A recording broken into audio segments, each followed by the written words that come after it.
Hello guys, welcome back with me again in this channel. On today's tutorial, I'm going to show you the easiest steps to export video as GIF in CapCut.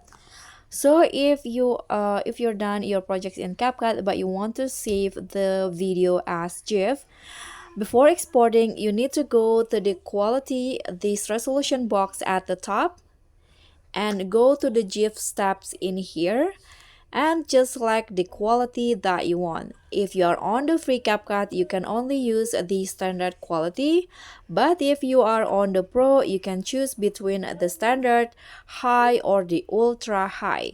So since I on the CapCut free, I'm going to just click on standard and just click on the arrow up to save it as GIF.